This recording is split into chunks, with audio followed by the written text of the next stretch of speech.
I work a pretty standard office job 5 days a week. And while it's not the most exciting, it pays the bills. One thing that brings me joy and helps me relax after a long day is cooking.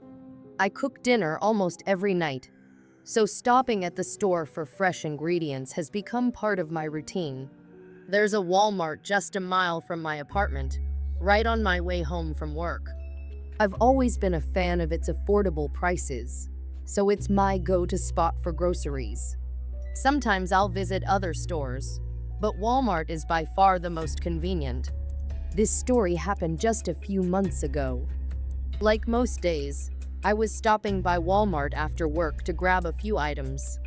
I usually only needed 4 or 5 things: produce, some protein, maybe a spice or two, but it was enough to justify frequent trips. My workday typically ends around 3 or 4 p.m., so I'd get to Walmart shortly after that.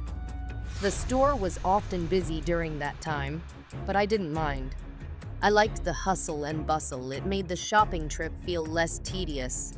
The friendly employee one day, while picking out vegetables in the produce section, an employee greeted me. He was a big guy, bald, with a small dark beard. His smile seemed friendly enough as he asked, "How's your day going?" I smiled back and answered briefly before moving on with my shopping. I didn't think much of it at the time. The next time I went to Walmart, though, I saw him again. He greeted me in the same friendly tone, and this time, he struck up a short conversation. I'll admit, it was a little odd. Most employees at Walmart don't engage in much small talk beyond the typical, "Can I help you find something?" But I figured maybe he was just a chatty guy. Over the next couple of weeks, this became a regular occurrence. Whenever I was in the produce section, he would approach me. Our conversations were always brief, but they started to feel a bit more personal. He began asking questions: where I worked, if I was coming straight from work, and even where I lived. At first, I chalked it up to small talk, but over time, his questions began to unsettle me. Who asks a stranger where they live? I convinced myself he was just trying to be nice, but a small part of me started to feel uneasy. The uncomfortable turned one day, while grabbing some apples. The man approached me again. This time, he seemed a little more forward. After some pleasantries, he suddenly asked, "Hey, can I get your number?" I froze. My instinct was to be polite, so I smiled nervously and said, "I don't think so." His expression changed instantly. The friendliness drained from his face, replaced with something I can only describe as resentment. He didn't argue or try to persuade me. He simply turned on his heel and walked away without another word. I stood there, stunned. I didn't expect such an abrupt reaction, and the tension it left behind lingered as I continued my shopping. I tried to shake it off, telling myself it wasn't a big deal. Maybe I had misread the situation, or maybe he was just embarrassed. As I finished shopping, I noticed he was no longer in the produce section, and I felt a small sense of relief. I checked out and headed to the parking lot. The stalker I parked in the back of the lot that day. As I approached my car, I noticed something that made my stomach drop. The same man was sitting in a car not far from mine. At first, I thought it might be a coincidence. Maybe he was on a break or had just finished his shift. He didn't appear to be looking at me, so I tried to convince myself it was nothing. But when I pulled out of my parking space, he did the same. My heart started racing. As I drove out of the lot, I kept checking my rearview mirror. He made the same 2 turns I did, and my unease grew with every passing second. When I reached my apartment complex, I didn't pull into my usual spot. Instead, I drove around the lot, trying to see if he was still following me. He was. At this point, my suspicion turned into full-blown panic. I didn't want to lead him to my building, so I made a snap decision to leave. I pulled back onto the road and drove aimlessly, hoping to lose him. I knew I needed to get to a busier area. Thankfully, it was rush hour and traffic was heavy. When I reached a busy intersection, I waited for a gap in the traffic. As soon as one opened up, I pulled out at the last second, cutting off the car behind me. The man didn't have time to merge. He was stuck waiting, and I took the opportunity to speed away. The truth revealed once I felt sure I'd lost him. I drove straight back to Walmart. I was angry now, and I wanted answers. I went to the customer service counter and told them what had happened. I described the man in detail, the bald head, the beard, the way he had been lingering around the produce section for weeks. To my shock, they told me no one matching that description worked there. I couldn't believe it. The man had been wearing a Walmart vest every time I saw him, but the employees insisted he wasn't one of theirs. It dawned on me that he must have been pretending to be an employee. Maybe he had worked at a Walmart in the past, or maybe he had just bought the vest online. Either way, it was terrifying to think about how easily he had fooled everyone. The staff assured me they would keep an eye out for him and call the police if he returned. It was small comfort, but at least I felt like I had done what I could. The aftermath, I drove home cautiously, checking my mirrors the entire way. Thankfully, I didn't see his car again. For weeks after that, I couldn't shake the feeling of being watched. Every time I went out, I found myself looking over my shoulder, scanning parking lots for any sign of him. I stopped going to that Walmart entirely.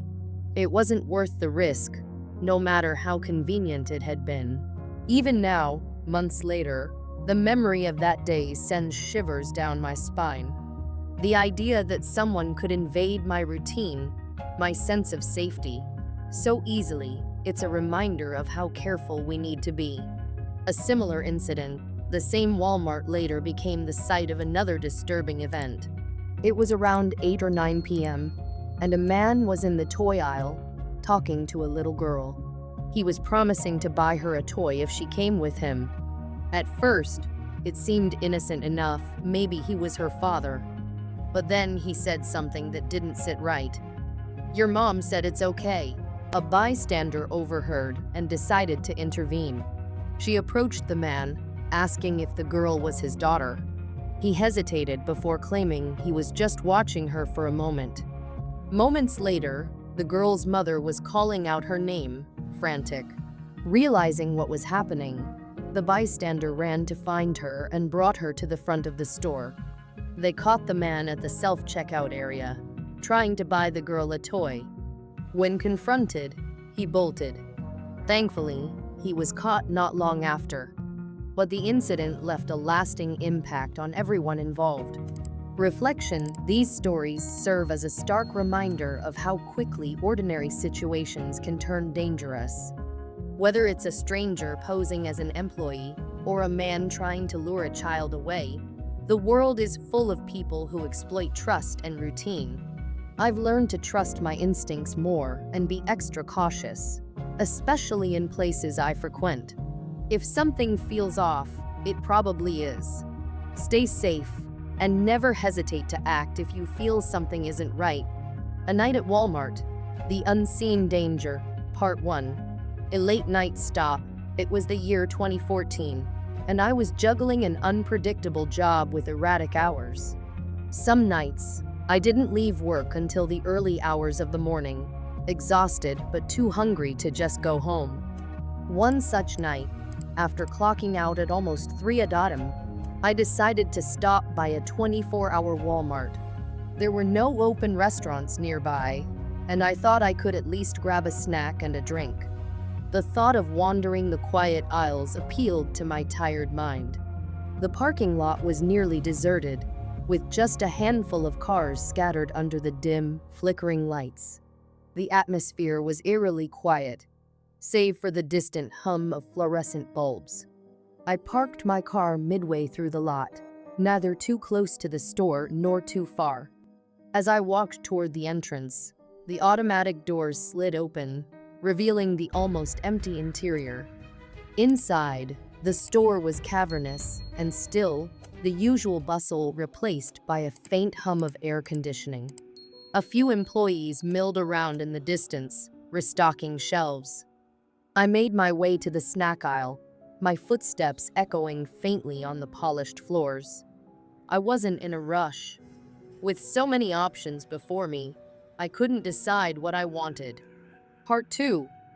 The stranger appears. I must have been there for 5 minutes, pacing slowly along the aisle and scanning the shelves, when I felt a strange prickling on the back of my neck. It was subtle at first, just an odd sense of being watched. I paused and glanced over my shoulder. At the far end of the aisle stood a man. He was tall and lanky, wearing a black Adidas sweatshirt. His face was shadowed, but his posture struck me as unusual. He wasn't browsing the shelves or looking for anything in particular. He was just standing there, facing me. I met his gaze briefly, and he turned his head slightly as though trying to seem casual. It didn't work. There was something unsettling about him.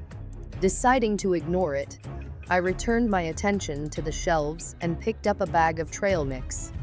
But when I moved to the next aisle over, the feeling returned. From the corner of my eye, I saw him again. He had crept around to the end of the aisle, peering at me like a shadow moving silently through the store. My heart quickened. He wasn't shopping, he was watching me. I tried to dismiss it as paranoia, but the air around me felt heavy, charged with tension. Part 3. The chase begins. I decided to test a theory and wandered into another aisle on the opposite end of the store. The man followed. Each time I changed direction, he was there. His movements were slow and deliberate, always trailing me, but never getting too close. His face remained expressionless, devoid of emotion or explanation. Trying to shake him, I walked toward the back corner of the store, where the lights seemed dimmer and the aisles stretched into an almost oppressive stillness. I glanced back to find him standing at the edge of the main walkway, his dark figure partially obscured by the towering shelves. That was it. I'd had enough. I walked briskly toward the checkout area, my heart pounding. The lone cashier greeted me with a sleepy smile, but I wasted no time explaining my predicament. "There's a man following me," I said in a low voice, glancing over my shoulder. The cashier's expression changed to one of mild concern. She scanned the store briefly and replied, "Thanks for letting us know. That's definitely weird." Her words were polite, but carried little reassurance. I finished checking out, paid for my items, and headed toward the exit, determined to get out of there. My eyes darted toward the clothing section, where I saw the man loitering, his head tilted slightly as though watching my every move. His presence felt heavier now, more menacing. Part 4. The parking lot sprint. As I pushed through the glass doors, the cool night air hit my face, bringing a brief moment of relief. The parking lot was silent, the only sound being the faint hum of a distant car engine. I scanned my surroundings, ensuring the man wasn't nearby. Satisfied, I quickened my pace to my car.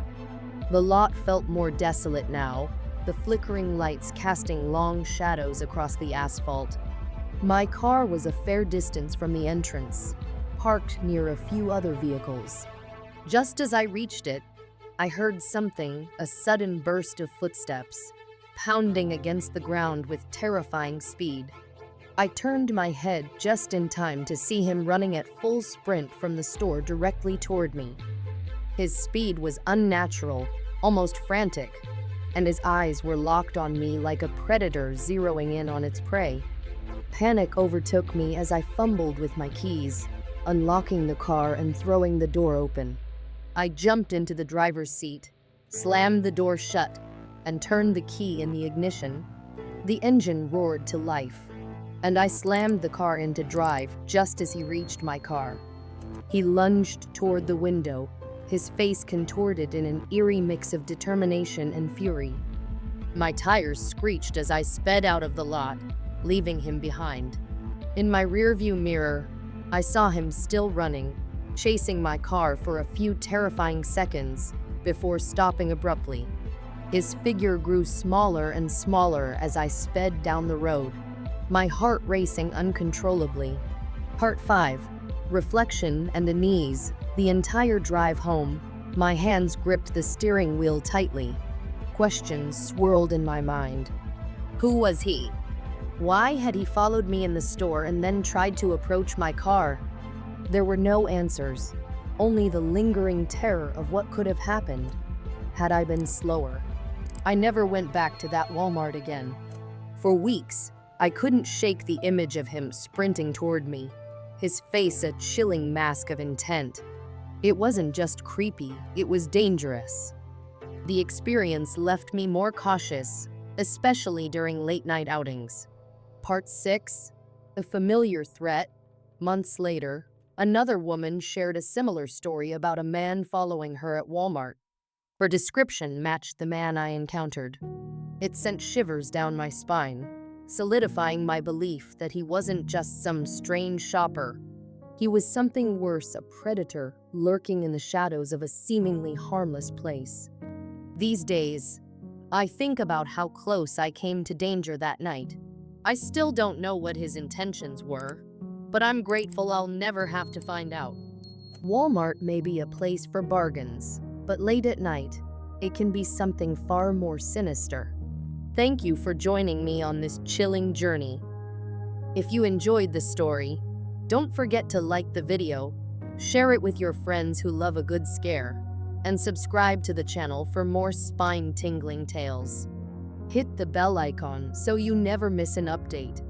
Until next time, stay safe, stay curious, and remember sometimes, reality is scarier than fiction. See you in the next one.